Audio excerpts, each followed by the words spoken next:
Ladies and gentlemen, this next guy on the stage, he's hilarious. He's from here. Now he lives in New York City, right there in the Atlantic Ocean. Please bring us together. Hello on the stage, Chris Griffin.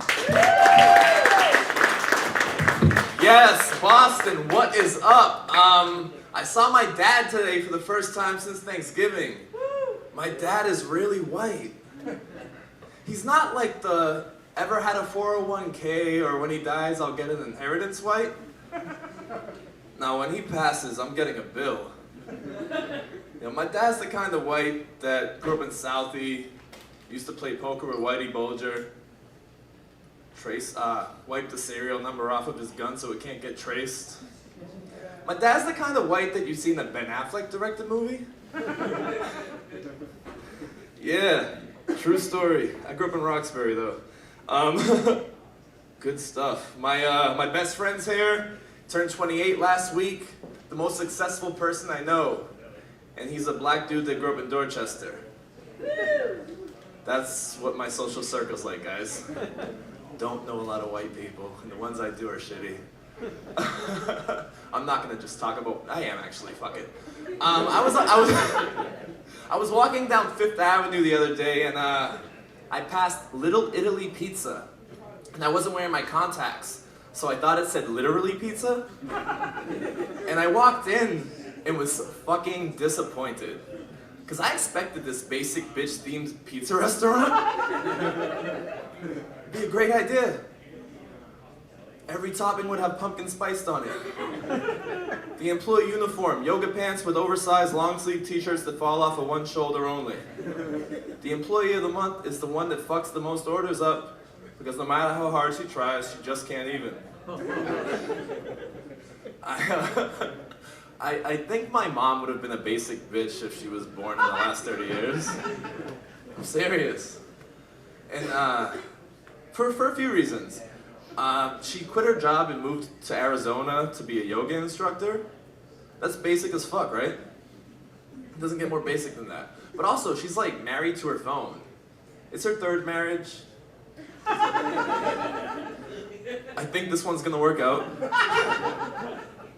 She loves her phone. She's always like, she treats her phone like it's her child. She holds it, she coddles it, she loves it, she cares for it, she looks at it all the time. But as soon as he drops it 2 times, she goes and gets a new one. I have a lot of siblings, guys. My mom's Latina. She is. The stereotype is true.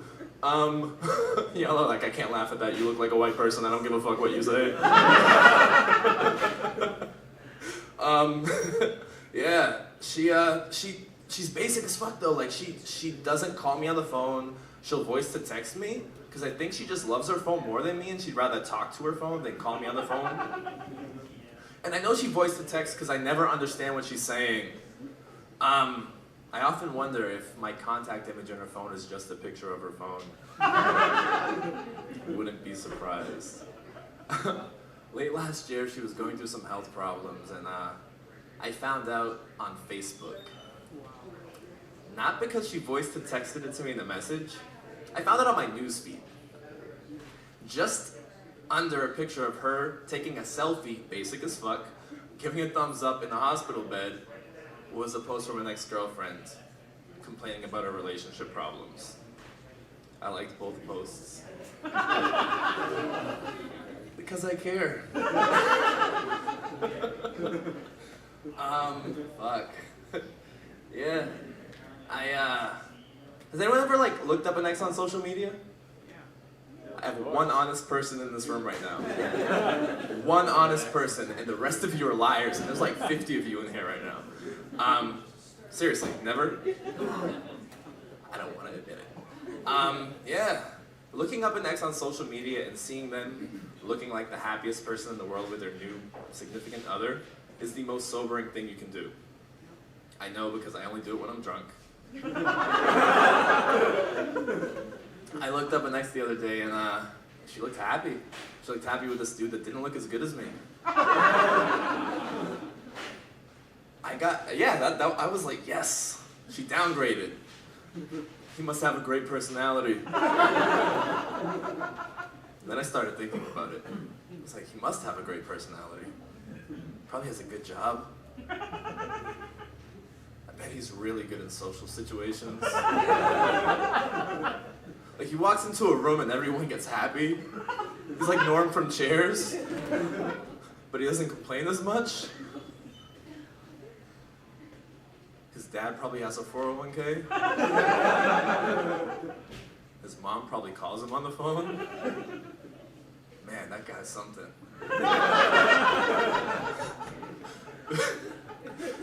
Before you know it, I'm strategizing ways that I'm gonna be his best friend.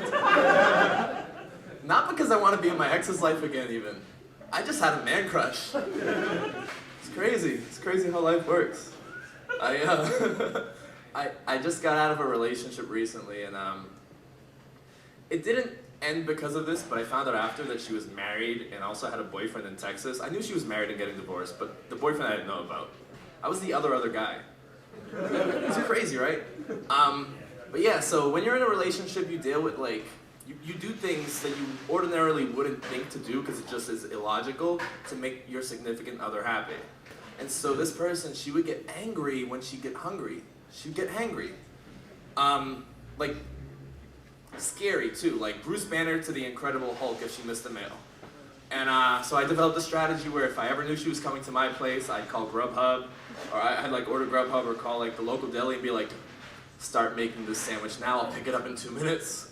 I'll make sure she has something to snack on, didn't want to risk it. If I was ever going to her place, I'd stop at the local taqueria around the corner from her. Her roommates thought she was fucking the delivery guy. She tipped really well. Thanks, guys. That's my time.